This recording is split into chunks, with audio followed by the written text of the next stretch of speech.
Hi hello welcome to my channel. ಯಾರೆಲ್ಲ ಭಾಗ 1ರಿಂದ ಭಾಗ 4ರ ತನಕ ನೋಡಿಲ್ಲ, ಈ ಕೂಡಲೇ ನೋಡಿ, ತುಂಬ ಇಂಟ್ರೆಸ್ಟಿಂಗ್ ಆಗಿದೆ. ಪ್ರೀತಿಯ ಹುಡುಕಾಟ ಭಾಗ 5. 3 ವರ್ಷಗಳ ನಂತರ ಆಕರ್ಷ ತನ್ನ ರೂಮ್ನಲ್ಲಿ ಮಲಗಿದ್ದಳು. ಆಗಲೇ ಟೈಮ್ 8 ಗಂಟೆ ಆಗಿತ್ತು. ಚಂದದ ನಿದ್ರೆಯಲ್ಲಿ ಇದ್ದಳು. ಆದರೆ ಅವಳ ನಿದ್ರೆಗೆ ಅಡ್ಡಿ ಉಂಟು ಮಾಡಿದ್ದು ಅವಳ ಫೋನ್.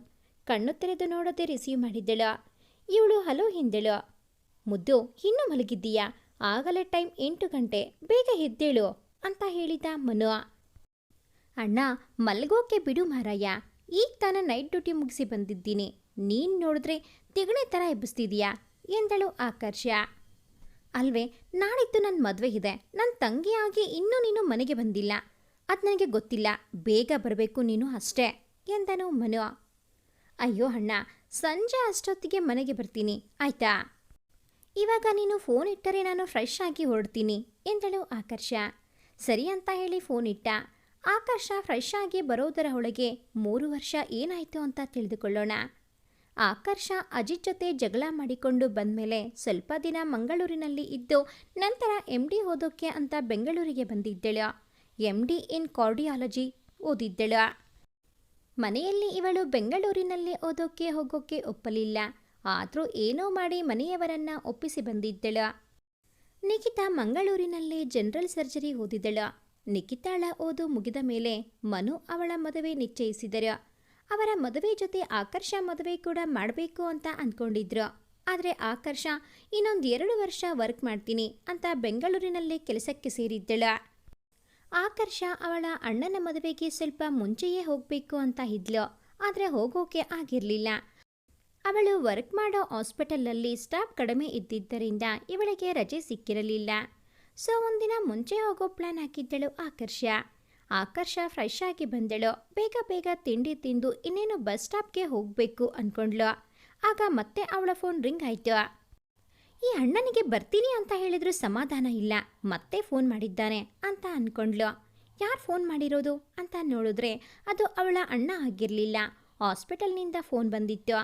ರಿಸೀವ್ ಮಾಡಿ ಕೇಳಿದರೆ ಎಮರ್ಜೆನ್ಸಿ ಕೇಸ್ ಬಂದಿದೆ, ಆಪರೇಷನ್ ಮಾಡಬೇಕು ಬನ್ನಿ ಅಂತ ಹೇಳಿದರು.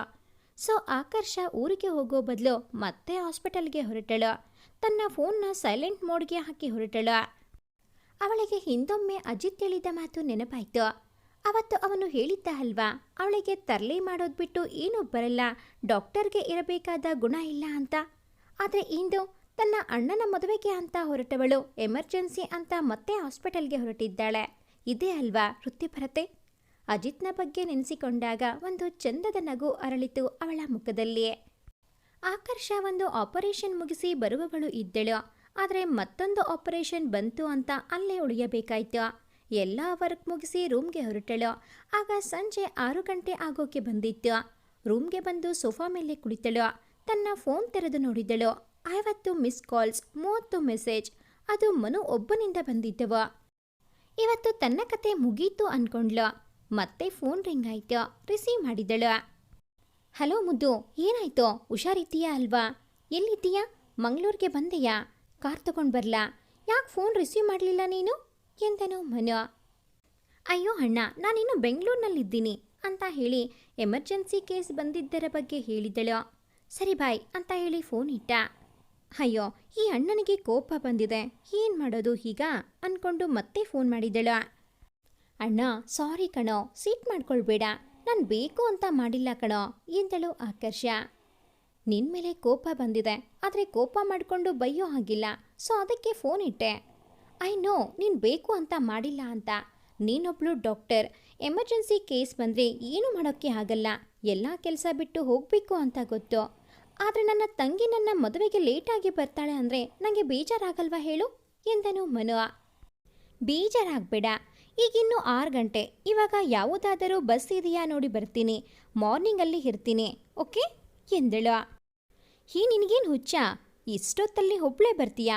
ಬೇಡ, ಮಾರ್ನಿಂಗ್ ಬಾ ಅಷ್ಟೇ. ನೈಟ್ ಒಬ್ಬಳೇ ಬರೋದು ಅಷ್ಟು ಸೇಫ್ ಅಲ್ಲ ಎಂದನು ಮನು. ಅಣ್ಣ ಏನಾಗಲ್ಲ, ನಾನು ಬಸ್ನಲ್ಲಿ ತಾನೇ ಬರೋದು. ನಾಳೆ ಬಂದರೆ ಅಲ್ಲಿಗೆ ಬರೋದ್ರಲ್ಲಿ ಸಂಜೆ ಆಗುತ್ತೆ. ಮದುವೆ ಎಲ್ಲ ಕಾರ್ಯಕ್ರಮಗಳು ಮುಗಿದು ರಿಸೆಪ್ಷನ್ ಅಷ್ಟೇ ಉಳಿದಿರುತ್ತೆ. ಆವಾಗ ಬಂದು ಏನು ಮಾಡಲಿ ಹೇಳಿ ಎಂದಳು ಆಕರ್ಷ. ಬೇಡ ಪುಟ್ಟ, ನಾಳೆ ಬಾ ಎಂದನು ಮನು. 10 ನಿಮಿಷ ತಾಳೋ, ನಾನು ಮತ್ತೆ ಫೋನ್ ಮಾಡ್ತೀನಿ, ಇವಾಗ ರೂಮ್ನಲ್ಲೇ ಇರೋ ಆಯ್ತಾ ಎಂದನು ಮನು. ಸರಿ ಎಂದಳು ಆಕರ್ಷ. 10 ನಿಮಿಷ ಬಿಟ್ಟು ಮತ್ತೆ ಫೋನ್ ಮಾಡಿದ್ದ ಮನು. ಪುಟ್ಟ, ನನ್ನ ಫ್ರೆಂಡ್ ಒಬ್ಬ ಮಂಗಳೂರಿಗೆ ಬರ್ತಿದ್ದಾನೆ, ನೀನು ಅವನ ಜೊತೆ ಬಾ ಆಯ್ತಾ ಎಂದನು ಮನು. ಏನು, ನಿನ್ನ ಫ್ರೆಂಡ್ ಜೊತೆ ಬರಬೇಕಾ ಎಂದಳು ಆಕರ್ಷ. ಹ್ಞೂ ಪುಟ್ಟ, ನೀನು ಅವನ ಜೊತೆ ಕಾರ್ನಲ್ಲೇ ಬರೋದೇ ಸೇಫ್ ಗೊತ್ತಾ. ನನ್ನ ಫ್ರೆಂಡ್ ತುಂಬ ಒಳ್ಳೆಯವನು, ನಿನಗೇನು ತೊಂದರೆ ಆಗಲ್ಲ, ಸೊ ಅವನ ಜೊತೆ ಬಾ ಎಂದನು. ಅಣ್ಣ, ನಿನಗೆ ಗೊತ್ತು ಅಲ್ವಾ, ನಾನು ನಿನ್ನ ಬಿಟ್ಟು ಬೇರೆ ಯಾರೂ ಹುಡುಗನ ಜೊತೆ ಓಡಾಡಲ್ಲ ಅಂತ. ಇವಾಗ ಕಾರ್ನಲ್ಲಿ ಬರಬೇಕಾ ಎಂದಳು ಆಕರ್ಷ. ಪುಟ್ಟ, ನೀನೇನು ಯೋಚನೆ ಮಾಡಬೇಡ, ಅವನ ಜೊತೆ ಬಾ, ಇಲ್ಲ ಅಂದರೆ ನಾಳೆ ಬಸ್ಗೆ ಬಾ, ಯಾವ್ದು ಬೇಕೋ ನೀನೇ ಯೋಚನೆ ಮಾಡು ಎಂದನು ಮನು. ಅಣ್ಣ ಸರಿ, ಎಲ್ಲಿಗೆ ಹೋಗಬೇಕು ಹೇಳೋ, ಅವರು ಎಲ್ಲಿದ್ದಾರೆ ಅಂತೆ ಎಂದಳು ಆಕರ್ಷ. ನೀನು ಎಲ್ಲಿಗೂ ಹೋಗೋದು ಬೇಡ, ಅವನೇ ಅಲ್ಲಿಗೆ ಬರ್ತಾನೆ ಎಂದನು. ಸರಿ, ಹೌದು, ಯಾರು ನಿನ್ನ ಫ್ರೆಂಡ್, ನನಗೆ ಗೊತ್ತಿಲ್ಲದವನು ಎಂದಳು ಆಕರ್ಷ. ಅವನಾ, ನಾನು ನವೋದಯದಲ್ಲಿ ಓದಬೇಕಾದ್ರೆ ಫ್ರೆಂಡ್ ಆಗಿದ್ದವನು, ನೀನು ನೋಡಿಲ್ಲ ಅವನನ್ನ. ಈಗ ಮಾತು ಸಾಕು, ನಾನು ಅವನಿಗೆ ಫೋನ್ ಮಾಡ್ತೀನಿ, ನೀನು ರೆಡಿ ಇರೋ ಅಂತ ಹೇಳಿದ. ಆಕರ್ಷ, ಇದು ಯಾರಪ್ಪ ಹೊಸ ಫ್ರೆಂಡ್, ಅವನು ಎಲ್ಲಿದ್ದ, ಮನುಷ್ಯ ಹೇಗೋ ಏನೋ, ಕರ್ಮ, ನೈಟ್ ಜರ್ನಿ ಮಾಡಬೇಕು ಅವನ ಜೊತೆ ಎಂದುಕೊಳ್ಳುತ್ತಾ ತನ್ನ ಬ್ಯಾಗ್ ತಗೊಂಡು ಡೋರ್ ಲಾಕ್ ಮಾಡಿ ಗೇಟ್ ಬಳಿ ಬಂದಳು. ಸ್ವಲ್ಪ ಹೊತ್ತಿಗೆ ಒಂದು ಕಾರ್ ಬಂದು ಅವಳ ಮುಂದೆ ನಿಂತಿತು. ಕಾರ್ನಿಂದ ಒಬ್ಬ ವ್ಯಕ್ತಿ ಇಳಿದು ಬಂದ. ಅವನ ಮುಖ ಕಾಣಲಿಲ್ಲ, ಯಾಕೆ ಅಂದರೆ ಅವ ಮಾಸ್ಕ್ ಹಾಕ್ಕೊಂಡಿದ್ದ. ಇಳಿದು ಬಂದು ಆಕರ್ಷ ಕೈಯಲ್ಲಿ ಇದ್ದ ಬ್ಯಾಗ್ನ ತಗೊಂಡು ಡಿಕ್ಕೀಲಿ ಇಟ್ಟು ಬಂದು ಮುಂದಿನ ಡೋರ್ ತೆಗೆದ. ಆಕರ್ಷ ಹಿಂದೆ ಕೂತ್ಕೋಬೇಕು ಅಂತ ಇದ್ಲು, ಆದರೆ ಈಗ ಮುಂದೆ ಕೂತ್ಕೋಬೇಕಿತ್ತು ಅಲ್ವಾ, ಸೊ ಕೂತಳು. ಆ ವ್ಯಕ್ತಿ ಡ್ರೈವಿಂಗ್ ಸೀಟ್ನಲ್ಲಿ ಕುಳಿತ. ಹಾಯ್ ಅಂತ ಹೇಳಿದ ಅವ. ಆಕರ್ಷ ಅವನ ಕಡೆ ತಿರುಗಿ, ಹಾಯ್, ಐ ಆಮ್ ಆಕರ್ಷ ಎಂದಳು. ಐ ಆಮ್ ಅಜಿತ್, IPS ಅಂತ ಹೇಳಿದ. ಆಕರ್ಷ ಶಾಕ್ ಆದಳು. ಅಜಿತ್ ಅವನ ಮುಖಕ್ಕೆ ಹಾಕಿದ್ದ ಮಾಸ್ಕ್ ತೆಗೆದ. 3 ವರ್ಷ ಆಗಿತ್ತು ಅವನ ಮುಖ ನೋಡಿ. ಒಂದೆರಡು ಕ್ಷಣ ಮೌನ ಆವರಿಸಿತ್ತು ಅಲ್ಲಿ. ಕಾರ್ ನಿಲ್ಲಿಸಿ ಅಂತ ಹೇಳಿದಳ. ಯಾಕೆ ಅಂತ ಕೇಳಿದ. ನಾನು ನಿಮ್ಮ ಜೊತೆ ಬರಲ್ಲ ಅಂತ ಹೇಳಿದಳು. ಇಲ್ಲ, ನೀವಿವತ್ತು ನನ್ನ ಜೊತೆ ಬರಬೇಕು ಅಷ್ಟೇ ಎಂದನು ಅಜಿತ್. ಆಕರ್ಷ ಅವನ ಕಡೆ ನೋಡಿ ಡೋರ್ ತೆಗಿಯೋಕೆ ನೋಡಿದಳು, ಆದರೆ ಅಜಿತ್ ಲಾಕ್ ಮಾಡಿದ್ದ. ಆಕರ್ಷಗೆ ಕೋಪ ಬಂತು. ತನ್ನ ಅಣ್ಣನಿಗೆ ಫೋನ್ ಮಾಡಿದ್ದಳು. ಅಲೋ ಅಣ್ಣ ಅಂತ ಇನ್ನೂ ಹೇಳುತ್ತಿದ್ದಳು. ಮನು ಇವಳಿಗೆ ಮಾತಾಡೋಕ್ಕೆ ಅವಕಾಶ ಕೊಡದೆ, ಪುಟ್ಟ, ಅಜಿತ್ ಕಾರ್ ಬಂತ. ಓಹ್, ನನಗೆ ಈಗ ಸಮಾಧಾನ ಆಯಿತು ನೋಡು, ಇನ್ನು ಚಿಂತೆ ಇಲ್ಲ, ನೀನು ಸೇಫ್ ಆಗಿ ಬರ್ತೀಯಾ ಅಂತ ಗೊತ್ತು, ಸೊ ಬಾಯ್. ಅಮ್ಮ ಕೆಲವು ಸಾಮಾನು ತರೋಕ್ಕೆ ಹೇಳಿದ್ದಾರೆ, ಸೊ ತಗೊಂಡು ಬರೋಕ್ಕೆ ಹೋಗ್ತಿದ್ದೀನಿ, ನಿನಗೆ ಆಮೇಲೆ ಫೋನ್ ಮಾಡ್ತೀನಿ ಅಂತ ಹೇಳಿದ. ಆಕರ್ಷಗೆ ಬೇರೆ ದಾರಿ ಕಾಣಲಿಲ್ಲ. ಅಜಿತ್ ಜೊತೆ ಹೋಗಲ್ಲ ಅಂದರೆ ಅವಳ ಅಣ್ಣ ಟೆನ್ಷನ್ ಮಾಡಿಕೊಳ್ತಾನೆ ಅಂತ ಸರಿ ಅಂತ ಹೇಳಿ ಸುಮ್ಮನೆ ಕುಳಿತಳು. ಅಜಿತ್ ಅವಳ ಕೆನ್ನೆಗೆ ಮುತ್ತು ಕೊಟ್ಟ.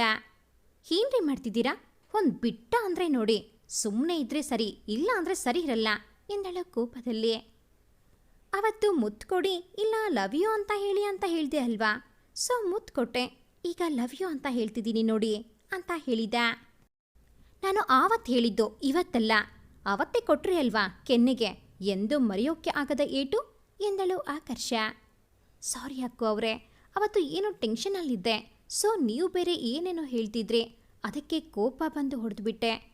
ಇನ್ಮುಂದೆ ಹಾಗೆ ಮಾಡಲ್ಲ ಆಯ್ತಾ ಎಂದನು ಅಜಿತ್. ಇನ್ಮುಂದೆ ಹಾಗೆ ಮಾಡೋಕ್ಕೆ ಸಾಧ್ಯನೇ ಇಲ್ಲ, ಯಾಕೆ ಅಂದರೆ ನಾನು ನಿಮ್ಮ ಜೊತೆ ಮಾತೇ ಆಡಲ್ಲ ಅಲ್ವಾ, ಇನ್ನೆಲ್ಲಿ ಮತ್ತೆ ತರಲೆ ಮಾಡಲಿ ಹೇಳಿ. ಹೋಗಿ ಹೋಗಿ ನಿಮ್ಮಂಥ ವ್ಯಕ್ತಿನ ಪ್ರೀತಿ ಮಾಡಿದೆ ಅಲ್ವಾ, ನನಗೆ ಬುದ್ಧಿ ಇಲ್ಲ ಅಷ್ಟೇ.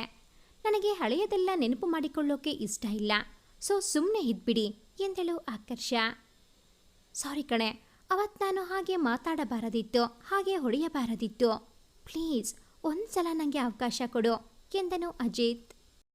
ಒಂದು ಅವಕಾಶ ಇಲ್ಲ, 2 ಅವಕಾಶ ಇಲ್ಲ, ನಿಮ್ಮ ಪ್ರೀತಿ ಒಪ್ಕೊಂಡು ಆಮೇಲೆ ನಾನು ನೋವು ಅನುಭವಿಸೋಕೆ ಇಷ್ಟ ಇಲ್ಲ. ನೀವು ಯಾವುದೋ ಟೆನ್ಷನಲ್ಲಿರೋದು, ನಾನು ಮತ್ತೆ ತರಲೆ ಮಾಡೋದು ಯಾಕೆ ಬೇಕು? ಅಂತೂ ಮೀರಿ ನಾನು ನಿಮ್ಮ ಪ್ರೀತಿನ ಒಪ್ಕೊಳ್ಬೇಕು ಅಂದರೆ ನನ್ನತನವನ್ನು ನಾನು ಬಿಟ್ಟು ಬದುಕಬೇಕು. ಹಾಗೆ ಮಾಡಿದ್ರೆ ನಾನು ಬದುಕಿದ್ದು ಸತ್ತಂತೆ ಅಲ್ವಾ ಎಂದಳು ಆಕರ್ಷ. ಏನದು ಸಾಯೋ ಮಾತು? ನೀನು ಖುಷಿಯಾಗಿರಬೇಕು ಅಷ್ಟೇ, ಅದು ಬಿಟ್ಟು ಹೀಗೆ ಹೇಳೋದು ಅಲ್ಲ. ನಿನಗೆ ನನ್ನ ಪ್ರೀತಿ ಒಪ್ಪಿಕೊಳ್ಳೋದು ಅಷ್ಟು ಹಿಂಸೆ ಅನಿಸುತ್ತೆ ಅಂದರೆ ನನ್ನ ಪ್ರೀತಿನ ಒಪ್ಕೊಳ್ಬೇಡ ಆಯಿತಾ, ಆದರೆ ಈ ರೀತಿ ಮಾತ್ರ ಹೇಳಬೇಡ ಎಂದನು ಬೇಸರದಲ್ಲಿ. ಸ್ವಲ್ಪ ಸಮಯ ಮೌನವಾಗಿ ಇದ್ದರು ಇಬ್ಬರು. ಅಜಿತ್ಗೆ ಮತ್ತೆ ಮಾತಾಡಿದ್ರೆ ಅವಳು ಬೇಜಾರಾಗ್ತಾಳೆ ಅಂತ ಸುಮ್ಮನೆ ಇದ್ದ. ಇನ್ನು ಆಕರ್ಷ, ಅವನು ಯಾಕೆ ಅವತ್ತು ಹಾಗೆ ಮಾಡಿದ? ಏನಾದರೂ ಕಾರಣ ಇರಬಹುದಾ? ಅವನಿಗೂ ನನ್ನ ಮೇಲೆ ಪ್ರೀತಿ ಇದೆ ಅನಿಸುತ್ತೆ. ಒಂದು ಅವಕಾಶ ಕೊಡೋದು ಒಳ್ಳೆಯದಾ ಅಂತ ಯೋಚಿಸುತ್ತಾ ಇದ್ದಳು. ಅವನ ಜೊತೆ ಮಾತಾಡೋಕೆ ಅಂತ ಅವನ ಕಡೆ ತಿರುಗಿದಳು. ಅವನ ಎಡಕೈ ಮಣಕಟ್ಟಿನ ಜಾಗದಲ್ಲಿ ಒಂದು ಟ್ಯಾಟೂ ಇತ್ತು. ಅದನ್ನು ನೋಡಿ ಖುಷಿ ಆಯಿತು ಅವಳಿಗೆ. ಯಾಕೆ ಅಂದರೆ ಅದೇ ತರಹದ ಟ್ಯಾಟೂ ಅವಳ ಕೈ ಮೇಲೆ ಕೂಡ ಇತ್ತು. ಅವನನ್ನು ಮೊದಲು ನೋಡಿದಾಗ ಇರಲಿಲ್ಲ ಆ ಟ್ಯಾಟೂ. ಈಗ ಇದೆ ಅಂದರೆ ತನಗಾಗಿ ತನ್ನ ನೆನಪಿಗಾಗಿ ಟ್ಯಾಟೂ ಹಾಕ್ಸಿಕೊಂಡಿದ್ದಾನೆ ಅಂತ ತಿಳಿಯಿತು. ಅವತ್ತ್ಯಾಕೆ ಅಷ್ಟು ಕೋಪದಲ್ಲಿ ಇದ್ರಿ ನೀವು ಎಂದಳು ಆಕರ್ಷ. ತಟ್ಟನೆ ಅವಳ ಕಡೆ ನೋಡಿದ. ಇಷ್ಟ ಇಲ್ಲ ಅಂದರೆ ಹೇಳಬೇಡಿ ಎಂದಳು. ಅದು ಅವತ್ತು ನಾನು ಅಣ್ಣನ ಟೀಮ್ನವರು ಒಬ್ಬ ಡ್ರಗ್ ಸಪ್ಲೈಯರ್ ಹಿಡಿಯೋಕೆ ಅಂತ ಅವನಿಗೆ ಗೊತ್ತಾಗದ ರೀತಿ ಬಂದಿದ್ವಿ. ಅವನಿಗೆ ನಾವು ಅಲ್ಲಿ ಇರೋದು ಗೊತ್ತಿರಲಿಲ್ಲ. ಇನ್ನೇನು ಅವನನ್ನು ಹಿಡಿಯಬೇಕು ಅಂತ ಹೊರಟಿದ್ದೆ. ಆಗ ನೀನು ಬಂದೆ, ದೊಡ್ಡ ರಾಮಾಯಣ ಮಾಡಿಬಿಟ್ಟೆ.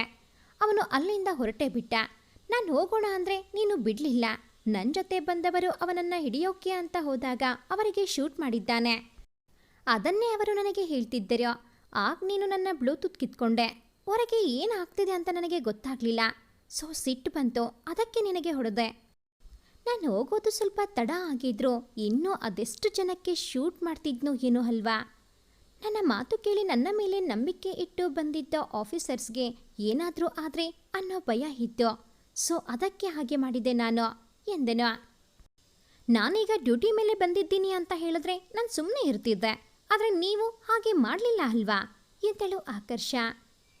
ನಿನಗೆ ನಾನು ಏನು ವರ್ಕ್ ಮಾಡ್ತೀನಿ ಅಂತ ಗೊತ್ತಿಲ್ಲ ಅಂತ ಮಾತಾಡಿದ್ದೆ. ಅದಕ್ಕೆ ಹೇಳಲಿಲ್ಲ ಗೊತ್ತಾ ಎಂದೆನು. ಅದು ಸರಿ, ಆದರೆ ಕೋಪದಲ್ಲಿ ಹಾಗೆ ಮಾಡಿದ್ರಿ ಓಕೆ. ಆದರೆ ಯಾಕೆ ಸಾರಿ ಕೇಳಲಿಲ್ಲ ನೀವು ಎಂದಳು ಆಕರ್ಷ. ಆಗ ನನಗೆ ಅವರ ಪ್ರಾಣ ಉಳಿಸೋದೇ ಮುಖ್ಯ ಆಗಿತ್ತು.